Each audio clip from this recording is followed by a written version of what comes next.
Bonjour à tous. Aujourd'hui, je vous propose de faire un petit tour d'horizon sur trois thématiques. La première, ça sera voir ce qui se passe sur le dollar. Donc, on verra le graphique du dollar index et l'euro-dollar. Ensuite, on fera un petit point technique sur la situation du Brent, qui se trouve à un niveau charnière assez intéressant. Et puis, un update de ce qui se passe, du rallye assez incroyable qu'on est en train de connaître sur les marchés actions. Donc si on commence par un petit point technique sur le dollar, donc on voit que le dollar revient sur des niveaux de résistance assez importants. Donc un petit rappel, au moment du FOMC meeting, on avait une correction du dollar. Donc là vous avez le dollar index, connu sous le nom de DXY. Au moment du FOMC meeting, une correction du dollar, un pullback sur une zone de support très importante, puisque ça représentait à la fois la moyenne mobile 200 jours et le bas de ce triangle ascendant. On voit que cette zone de support a été testée avec succès, avec même une reprise en V derrière. Donc maintenant on se retrouve dans une situation technique proche d'une grosse zone de résistance. Vous voyez la résistance à Fibonacci à 61,8 de toute la baisse de 2017.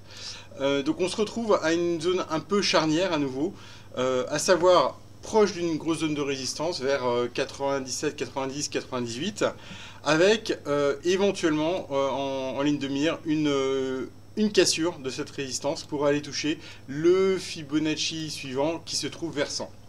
Donc pour moi ça paraît être un scénario envisageable clairement à moyen terme, puisque dans une configuration technique qui est plutôt haussière, un triangle ascendant est généralement une figure de continuation.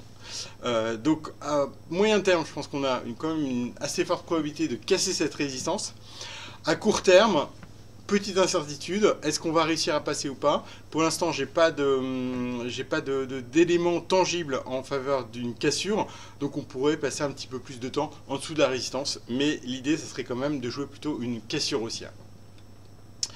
Si on fait maintenant un point technique sur l'euro-dollar, donc une situation technique toujours globalement baissière sur l'euro-dollar, on voit que le petit pic qu'on avait connu au niveau du FOMC meeting, je vous avais parlé du dépassement des 1,14 qui était mon niveau de stop pour une position vendeuse, on voit que ce dépassement a été très ponctuel, très bref, et derrière on est revenu tout de suite toucher les plus bas 52 semaines et on est en train de challenger la zone des 1,12. Vous voyez également que c'est un niveau de support en Fibonacci. Donc là, même commentaire que sur le dollar index, mais à l'envers évidemment. Donc à savoir, une situation technique toujours fragile pour l'euro, donc toujours forte pour le dollar, avec potentiellement une rupture à venir des 1,12 pour aller toucher, on voit là une zone de target vers un 0,950 en point figure et un 0,9 voire un petit peu en dessous en Fibonacci. Voilà, donc toujours un biais persistant haussier dollar et plutôt baissier euro dans ce contexte. Si on fait maintenant un point sur le Brent, donc on voit que le Brent est toujours globalement fort. Néanmoins, je vous avais parlé d'une zone de target qui était vers 68-70 sur le Brent. On voit que cette zone, elle est en train d'être atteinte. On voit également qu'on revient sur une zone de résistance assez forte, qui est une zone de pivot depuis 2017. On voit qu'il y a eu de nombreuses réactions sur ce niveau-là. Donc dans ce contexte-là, moi j'aurais une vision un petit peu plus prudente maintenant sur le Brent, avec éventuellement amorce d'un pullback qui reste à confirmer, mais une situation un petit peu topiche sur le Brent à l'heure actuelle, avec également la moyenne mobile 200 jours baissière, sur lequel on est en train de venir buter. Voilà, donc une situation critique, plutôt un petit peu topiche sur le Brent, pas encore baissière, mais situation un petit peu critique où je recommanderais quand même de réduire au minimum les positions. Sur les marchés actions, une situation technique toujours incroyablement haussière. Vous le voyez ici, là vous avez le graphique du Stock 600. Donc ce qu'on peut voir, c'est que le Stock 600, lui, a retracé plus de 76,4 de son mouvement baissier de 2018. Donc c'est une situation qui est assez incroyable, puisqu'elle s'est faite, on a quasiment fait une hausse en ligne droite. On voit que la seule correction, je dirais pas significative, mais la seule correction, c'est celle qu'on a connue il y a 2 semaines, mais elle a été de très courte durée. On a tenu sur la moyenne mobile de 100 jours qui était, qui est la courbe, vous voyez, rose ici. Donc aucune détérioration vraiment de tendance même à court terme. Et puis derrière, on a une semaine absolument incroyable cette semaine, donc avec retour sur les plus hauts. Et on voit que maintenant, j'ai plus vraiment de zone de résistance flagrante avant le haut de ce grand triangle de consolidation qui est en formation depuis 2015.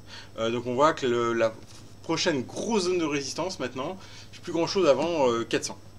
Voilà, donc une situation technique toujours extrêmement forte sur les marchés européens, extrêmement surachetée également, c'est le problème, mais pour l'instant, aucune réaction claire sur ces signaux de surachat. Si on regarde également petit point sur l'Eurostoxx, ce qui se passe, l'Eurostoxx, comme vous le voyez, tentative de consolidation il y a 2 semaines, retour sur la moyenne mobile 200, également très forte reprise de la tendance haussière à l'heure actuelle, on a même dépassé cette semaine la zone des 3400 qui était censée être à nouveau une zone de résistance importante. On voit que ça a fonctionné une fois, et derrière on est même revenu la casser cette semaine, avec en ligne de mire, maintenant j'ai plus grand chose avant ces niveaux là. Bon, il y a peut-être éventuellement ça sur les niveaux de 3450, mais prochain Fibonacci 3520. Voilà, donc une situation toujours très forte. À noter également, on le voit sur l'Eurostoxx 50 et également sur le Stoxx 600, une Golden Cross, c'est-à-dire un croisement haussier entre les moyennes mobiles 50 jours et 200 jours.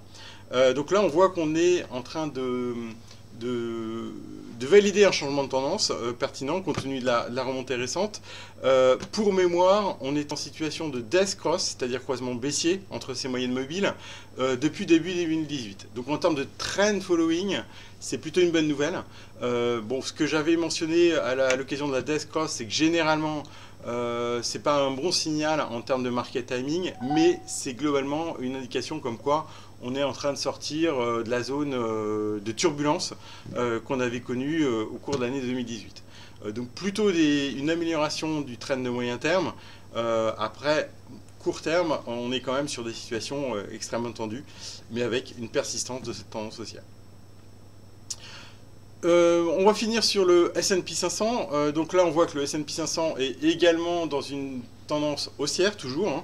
Il n'y a pas d'inversion de tendance marquée. On voit qu'il y a eu plus d'à-coups que sur l'Eurostoxx, que sur les marchés européens. Donc on a eu une première correction de courte durée au mois de mars, début mars, une deuxième correction fin mars. Donc une situation un petit peu plus chahutée sur le marché américain. Pour l'instant, pas de remise en cause de cette tendance haussière. Le seul élément à surveiller d'ici la semaine prochaine, je dirais, c'est ce petit triangle ascendant. Donc ça s'appelle en anglais un rising wedge. Donc éventuellement une figure d'essoufflement potentiel de tendance. Je parle de manière très prudente compte tenu de la force du marché. Donc à surveiller la semaine prochaine. Est-ce que à nouveau, on a vu une petite réaction sur cette résistance avant-hier, donc sur la séance de mercredi. Pour l'instant, pas de retournement digne de ce nom. Donc deux solutions. Soit on essaye d'anticiper un top de marché, ce qui est toujours extrêmement difficile, compte tenu de la force du marché. Mais on voit que la zone à l'approche des 2880-2009 est une zone, est plutôt une zone de potentielle résistance. L'autre solution qui me paraît plus sage, c'est d'attendre une confirmation de ce rising wedge, c'est-à-dire une fin de rising wedge qui serait validée par une rupture des 2850. Donc auparavant, j'avais plutôt un support critique à 2800. On voit que ce support a très bien tenu. Dans une optique trend following, je relèverai ce support critique à 2850 pour la semaine à venir. Et également, dans un cadre baissier, j'attendrai plutôt une rupture de 2850 pour une confirmation de changement de tendance à court terme.